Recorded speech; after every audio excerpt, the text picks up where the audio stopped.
Hey guys, Waddle-D, we're back for more Kirby Super Star Ultra, and yes, you do see a couple things. Thing number one, why is Milky Way Wishes already beaten? Thing number two, why we are not on the main menu? Well, I'm gonna just tell you straight. I screwed up on the first recording, and I was thinking, I can get away with this. No. I decided to go against that thought, and redo the entire freaking set of videos for this particular sub-game. Because honestly, I wanted to show off this sub-game very well, and I definitely screwed up more than a few times, not to mention there was a couple mishaps with the recording, so I'm gonna redo it. And also, the reason why I'm not on the main menu screen is because, well, that would spoil some new crap for some people, so I'm going to definitely stick to this screen. And also, we need to get some synopsis on what's going to happen, mainly on the challenge and what's going to happen with Kirby this time around. So let's begin with Kirby's situation. Now, with Kirby, he's been through a lot. And honestly, this next situation might take the cake of what the hell. Yeah, apparently the sun and the moon hate each other, guys. Apparently the sun was talking about the moon's favorite movie series, the Twilight series, and apparently the moon is not going to have any of that shit. So, as a result, Kirby and friends decide to just stare at the sun and moon and have their little squabble like a reality show. But this guy apparently comes with a brilliant idea. Why don't you guys maybe, I don't know, intervene? But we might need some serious cosmic power for that, so we need to ask a comet to help out. And no, this comet's not gonna run into both the sun and the moon, ruining them. He seems to be more sentient. So basically, Kirby is going to get power from the stars around Popstar, and apparently make peace with Comet Nova, and possibly save Popstar from an eternal nightmare. Kirby, please do your best, man. So, while we got the synopsis on the story out of the way, let's talk about this particular sub-game's differences. To start off, Kirby cannot copy any of the abilities from most of the enemies, so Kirby is screwed. But luckily, there's something far more broken and far more abusable.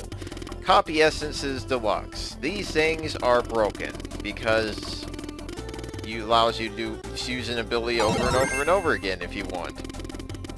Now here's the challenge, guys. What I'm going to be restricted to through all the planets, since there are 7, is normal ability and copy ability. Whatever I pick up on that planet in terms of abilities, what I will use until I find either another ability or lose it. That is the condition. And I can switch to copy ability whenever I want, but that's about it. So, as a result, there's that one condition out of the way. The other condition is that I have to remove that ability, or whatever ability I have, and stick to either normal or copy when I'm fighting the boss. In most cases, it's going to be just a no ability Kirby. However, there's a couple bosses that might require the copy ability, but that's pretty much either or, I would say. Now, there's a big example of why the copy Essence Delxue is broken. Fucking hammer. Last but not least, there is one last condition. There is one exception to that whole boss fiasco. And I will definitely get to that when it comes forward and steps up the plate. So, we have pretty much an overworld of all the places that we can visit, and you can literally do this in any order you want.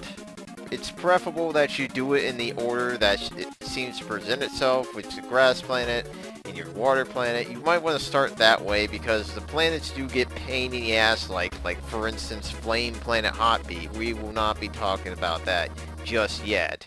Because we gotta go here first, because this is a secret planet for obvious reasons. This will usually trick the player back in the original, because it wasn't very clear that you're on a secret little spot, but here it's a little bit more clear. And more importantly, as you can find, there are tons of attacks running around, and these guys are host to a certain ability, and I'm just going to keep you thinking what it could possibly be. And if you're thinking, oh yeah, you're going to get well, I am certainly going to die here, so be careful with the inhaling and the jumps, because if you happen to inhale in a really bad spot like I did, you will probably fall to your death. So try to stick to flying if you need to, and then you'll get into this door and realize it is not Crash. It is Copy, for crying out loud. And this is pretty much one of the abilities that could be missed in most playthroughs, because people don't seem to think about this little star here. But nevertheless, let's move on to the first planet, Grass Planet Floria. And this place is pretty simplistic. And if you're wondering the copy ability, I really don't think much of it. It's pretty much redundant as hell. More importantly, as you can see, these doors seem to have something special going on for them. And that's, they control, apparently, the seasons. Oh, God. Yeah, mine's a little bit better. So what you want to do here is you want to consider sticking to either winter or autumn for most of this run, because these two seasons seem to offer the best progression chances.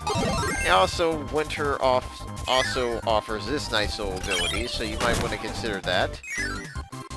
Alright, so let's stick to this.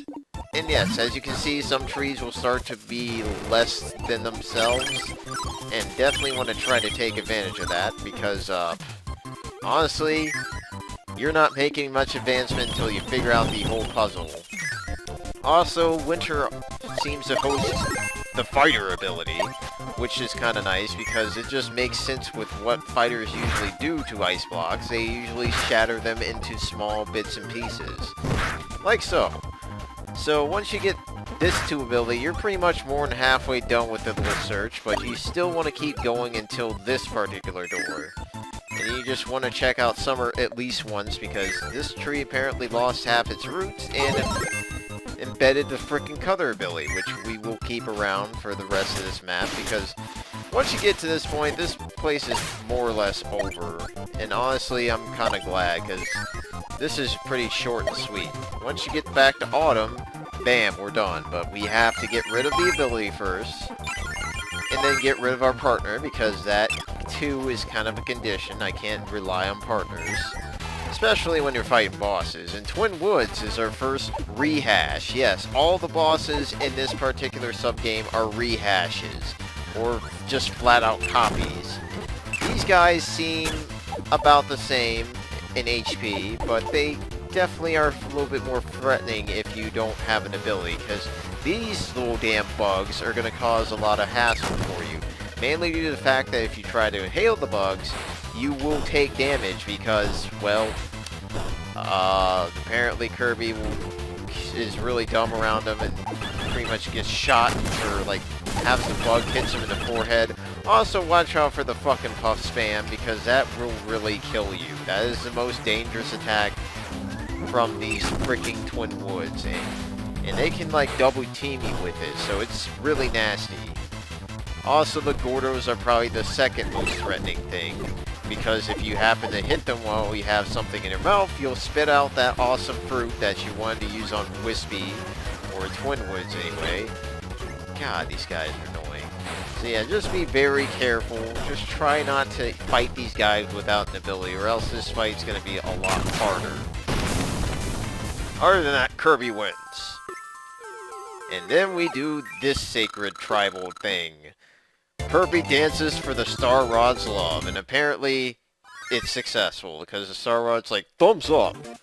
So now that we're done with the first planet, you also notice that there are dots next to the planet's name, and pretty much that's the obvious thing.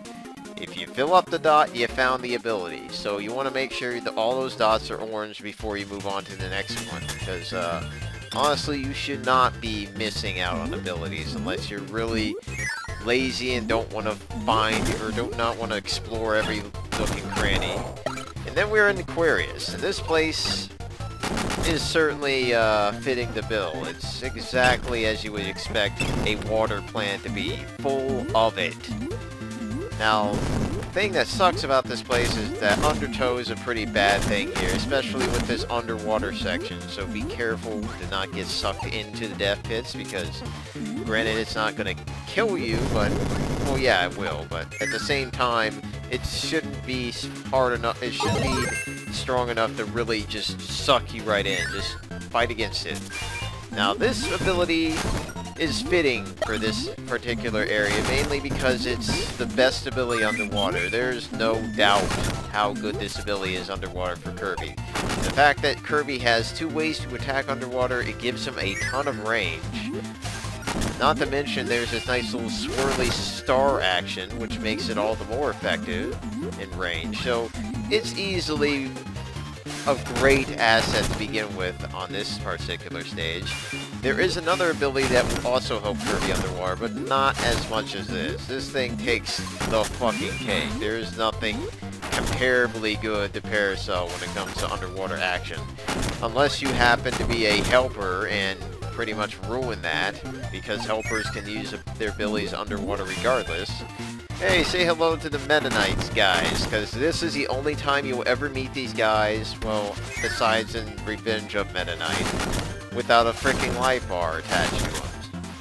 Kinda nice, honestly. Too bad they're short-lived, and you'll probably be in and out of that place before too long. Not to mention, you'll notice that they're pretty pathetic when it comes to when it comes to being surrounded by water. Just knock them into it, they die.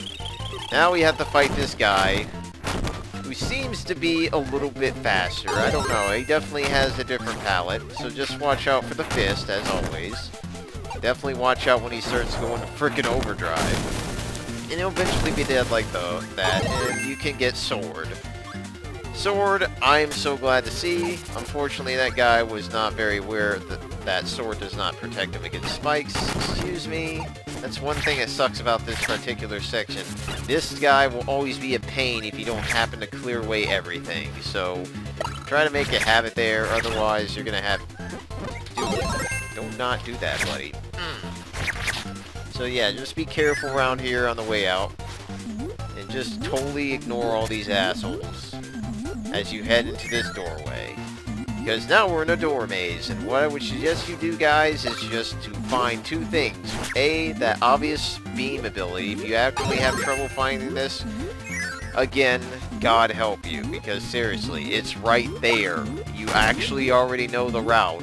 Now, what you really want to do after collecting beam is you want to find the doorway that's not submerged underwater, because that's going to lead you to the next boss. Not all these other doors. All these other doors are just going to take you straight to the beginning. You do not want to stay here longer than you have to. Alright, now I gotta get rid of you, unfortunately. Waddle Doo. You'll be cool, you'll be remembered, buddy. And then we have to fight one of the most annoying freaking bosses ever. I hate fighting fatty whales, especially when you don't have an ability, because you're gonna have to stick to this thing called guard spam. Guard spam is what many players like to do when you're fighting a boss and don't know how to dodge their attack, so they stick to guarding to cause some damage and to pretty much defend themselves from any attack the boss might throw at them. While this is definitely a good idea if you're having to do a no ability run, speed run at that, it's kind of lame, and I really don't rely on it, mainly due to the fact that it's kind of cheap. But here I'm going to have to abuse, otherwise this boss fight's going to take just a tad bit longer, and no way do I want to stay on fucking fatty whale for more than 5 minutes. Because pretty much the only way you can do damage to this guy, you son of a bitch, do damage to this guy through either guard spam or having an ability or shooting him with those freaking rocks that he drops from the sky. And he's not entirely liberal with the whole dropping of the rocks. Not to mention the rocks seem to screw you over sometimes. Screw you? Ow. Crap, crap, crap. No. Wait, what the fuck just happened? I somehow inhaled the fish, yet... Whatever. I'm gonna have to look at the frickin' video after that. Alright, so we're almost done. Maybe if I could kill him with guard spam, that would be nice. Stiff arming the hell out of this fish. Well, I guess it's more of a mammal, but... Whatever. I'm not a fan of fatty whale. I would just like to see him... Oh, that's an interesting way to die. We traded hits. Unfortunately, you were not made as the same blubber as Kirby, so bye-bye. Alright, so now that we're done with that frickin' fiasco, we can now head on to the third planet. But unfortunately, guys, we are running out of that thing called time. So, next time, we're gonna head to Sky High, and then we have to go fucking here. Yeah, we'll have stories about this place. But thanks for watching, guys. Have a great day, and adios.